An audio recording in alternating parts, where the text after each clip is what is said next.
What's shaking, folks? Back with another reaction, back with some more Fleetwood Mac, and we're back with a bonus tune, or presumably a B-side, from the era of their 1986 album Tango in the Night, as I apparently get something in my eye. I think we're maybe good.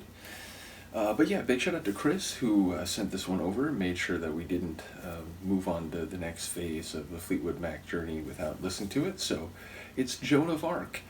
I reacted to an Erasure tune by the name Joan, which I don't think I realized in the moment was referencing Joan of Arc, although people commented, and then it was like, oh wait, I probably should have realized that.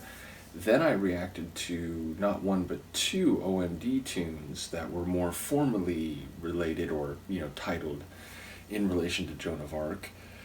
So yeah, I don't quite know what to expect here. It feels like most of Fleetwood Mac's songs I've heard so far, they speak to complicated emotions and relationships and admittedly, some other themes. But ultimately, I wonder, with a historical figure, not only of this significance, but that far back into the past, I wonder what might be at play here. If, it'll be a metaphor for something in more modern times. Well, let's find out. This is Fleetwood Mac. The tune is Joan of Arc, and it's a bonus track or B-side included or sent to make sure that we didn't miss it by a great friend of the channel, Chris.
You're not allowed to fade out if she's doing that.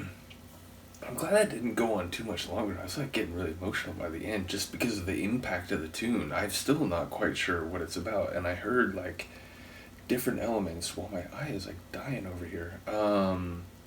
But yeah, it was like they don't even know what they died for, and then the whole running theme in the chorus, up against the wall, get against the wall. You know, it sounds like a very, hostile command. It feels very threatening. So I don't know, like it feels like it's, there's maybe some emotional stuff going on, maybe, a direct reference to Joan of Arc, who, was sort of doomed at one point. But ultimately, yeah, it feels like it's operating on multiple levels, and I'm not quite sure what to make of it, but the sonics were crazy. Like when it started, it felt a little murky, and, that sort of cycling percussive rhythm, like syncopated, but sort of rolling around in a very, like, trance-like way. And then sort of the harpsichord-esque, like slightly baroque, like running melody, which really gave it this elegance. But then there was that like twisted, like guitar bits, which by the end they were becoming more expansive and more florid and just, really fantastic. But they did feel like they had some sort of effect or a pedal or something on them. But it was just this like really hypnotic, intoxicating, but slightly, ominous tune or something. It just had this really crazy feel to it. Absolutely love it. Like instant, like favorite masterpiece. Curious, for a tune like this, why it maybe didn't get on the album. Is it more like stylistically, it was like, it's just too much its own thing? Was it just, considered not on the level of the other tracks? Was it, not prepared in time? Either, it came too early, or maybe it, came after they were finalizing the album. Watching these Depeche Mode documentaries as I have been, I'm learning like the multi-dimensional, multi-faceted factors that go into decisions about singles and albums, and using tracks here or there or not at all. So ultimately it feels like that's a tune that could be album worthy. I think Stevie like really sounded great in some moments. Again, like the tune, she kind of started more, not doing anything too attention grabbing, and then as it went on she started to hit some of the lines harder, and there's some lines with some real like raspy scratch. Like it just, that's an amazing track. Absolutely love it. Shout out to you, Chris, for making sure we go through that. That was an absolute must. As I said, God, what is up with my eye? It's not just that I feel like I have something in it.